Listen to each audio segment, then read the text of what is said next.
بعد أعوذ بالله من الشيطان الرجيم وإنه لتنزيل رب العالمين نزل به الروح الأمين على قلبك لتكون من المنذرين بلسان عربي مبين. الآيات 129, 3, 4 i 195 ajet min surati Šuara. Od zadnjih ajeta, kako smo rekli, u kojima Đelle še'nu ističe šta je zadnjih ajeta u ovom poglavlju, nakon što je Đelle še'nu istakao događaje naroda koji su uništeni zbog nevjerovanja. Semudov narod, Lutov narod, vidjeli smo kako je okončao kada je Đelle še'nu potpuno uništio naselje u kome se proširilo nešto što nije svojstveno normalnim ljudima. Znači, zašto, kad bi čovjek normalno razmišljao, znači kako je moguće da čovjek ide sa muškarcem u brak? Odakle takvo poimanje? Iblis, lanetullahi alejhi, čovjeka navraća, da sve što je ružnije misli da je to sve bolje. I čovjek koji skrene sa prave staze, onda počne da tone, hoće svako zlo da proba. Da kraju završi gdje? U smrti sa Iblisom, šejtan ga ostavi, dođe mu eđel i onda vidi svoja djela u što je proveo. Tako i mnogi koji su zabludi, skloni, samo i na kraju nađemo negdje mrtve. Znači, ne znaju oni na kraju kako su, ali jadno okončaju ovaj svijet. Nakon skretanja sa staze upućeni, šejtan preuzme čovjeka i onda ga pokušava da vodi, pa mu ovo jedno vrijeme dadne, pa mu sad ovo, pa da, i na takav način čovjek iz zablude u zabludu odlazi. I zato sve što je velejse badal haki illa dalal, nakon upute nema ni drugo do zabluda.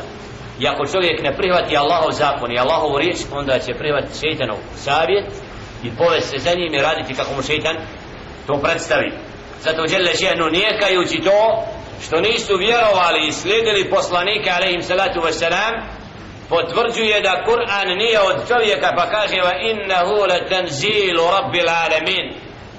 Kada su Muhammedu alejhi salatu vesselam znači govorili nije to ništa drugo do prethodne priče i događaja i ne znam, znači ne priznavajući da je Kur'an od Allaha subhanahu wa ta'ala, Đelle še'nu dokazuje pa kaže wa innahu latanzilu rabbil alamin. To je ono što je spušteno od gospodara svjetova. Znači Kur'an, objava koja se uči, dolazi od gospodara svih svjetova. Koga dostavlja? Nezele bihi ruhul amin. Spustio se sa Kur'anom ko? Ar-ruhul amin, plemeniti melek koji nosi ime Ar-ruhul amin ili Džibril alejhi salatu wassalam. On je taj koji je dostavio objavu Muhammedu sallallahu alejhi ve sellem, kako kaže Đelle še'nu ala qalbika litakuna min al-munzirin, na tvoje srce. Muhammedun sallallahu alejhi ve sellem kada je čuo prve riječi objave iqra bismi rabbika alladhi khalaqa al-insana min alaq iqra wa rabbuka al-akram alladhi allama bil qalam allama al-insana ma lam ya'lam, kad se vratio kući te ajete je brzo ponavljao da ne bi slučajno ostalo da nije zapamtio, bojeći se da ne bi koja riječ ostala izostavljena ono što je čuo. Onda mu je Đelle še'nu objavio ajet la tuharrik bihi lisanaka litajala bihi inna alejna jam'ahu wa qur'anah fa idha qara'nahu fattabi'a qur'anah thumma inna alejna bayanah. Nemoj Kur'an da brzo jezikom izgovaraš, litajala bihi, inna alejna, na nama je da ti Kur'an sakupimo. Znači nije to na tebi da ti brineš kako ćeš zapamtiti, la. Zato ovaj ajet potvrđuje da je Kur'an na srce Muhammeda sallallahu alejhi ve sellem spušten. I zato Muhammed alejhi sallam nakon ovih ajeta nemoj brzo učiti Kur'an, kada bi mu dolazili ajeti kao da bi bili uklesani u njegovo srce alejhi sallam. To je počast. Znači da Allah Đelle še'nu podučio Muhammed alejhi sallam direktno preko meleka Džibraila, isto kad nešto čovjek bude nadahnut pa na jednom samo govori, tako je Muhammedu alejhi sallam Kur'anom nadahnut. Đelle še'nu ga spustio na njegovo srce pa je prenosio ono što mu je Allah subhanahu wa ta'ala dostavio bilisanin arabijim mubin, na čistom arapskom jeziku. Đelle še'nu posljednju knjigu odabrao da bude upravo govorom Muhammeda sallallahu alejhi ve sellem, a to je čisti govor, čisti arapski jezik. dželle še'nu podučio Muhammeda sallallahu alejhi ve sellem u mladosti, u djetinjstvu, kada je kao dijete koji je bio na dojenju kod Halime provodio vrijeme mimo grada gdje je dolazilo do uticaja i miješanja govora sa drugim narodima. U čaršijama ćemo danas naći čudo riječi Arabi, ne jedan jezik, ne ovo te ono, odeš u provinciju ima čist jezik. Tako i u Mekke plemena su uzimali kad su htjeli dijete da sačuvaju od tih miješanja sa drugim jezicima, tražili su dojilje gdje se čistim arapskim jezikom govori, onda dijete kad se vrati u grad ima čist lehđe, čist izgovor. To ćemo naći često, znači čovjek u sredini gdje se govori jednim jezikom poprimi takva svojstva i tako govori. I tako je Muhammedu a.s.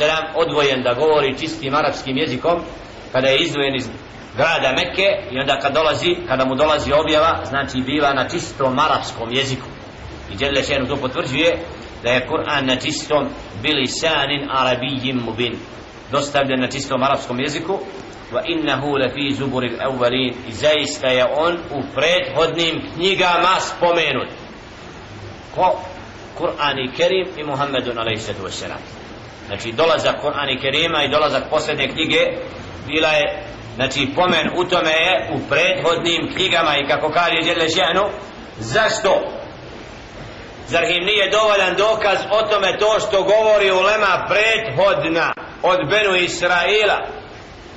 Muhammedun sallallahu alejhi ve sellem kad u mladosti odlazi u Šam, u Siriju, šta kaže onaj ruhban? Čuvaj ovo dijete, njemu je neki znak, on će biti od poslanika posljednjeg. Zašto? Jer je imao znakove jasne i neke događaje koji su mu već nagovješteni o dolasku posljednjeg poslanika, ali su se nam. I zato, zar im to nije bio dovoljan dokaz što su, znači, sljedbenici knjige govorili o dolasku novog poslanika? Jer mušnici Mekke su to nijekali. وَلَوْ نَزَّلْنَاهُ عَلَى بَعْدِ الْأَعْجَمِينَ فَقَرَأَهُ عَلَيْهِمْ مَا كَانُوا بِهِ مُؤْمِنِينَ. Da im je kojim slučajem došla objava na drugom jeziku, a ne na čistom arapskom, pa da im je neko došao u plemena da im pozove u vjeru Allaha subhanahu wa ta'ala, rekao mi to ništa ne razumijemo. Mi ne znamo šta to znači, što nam nije došla objava na našem, a? Šejtan često tako, nego im baš dolazi na jezikom koji oni dobro razumiju i znaju.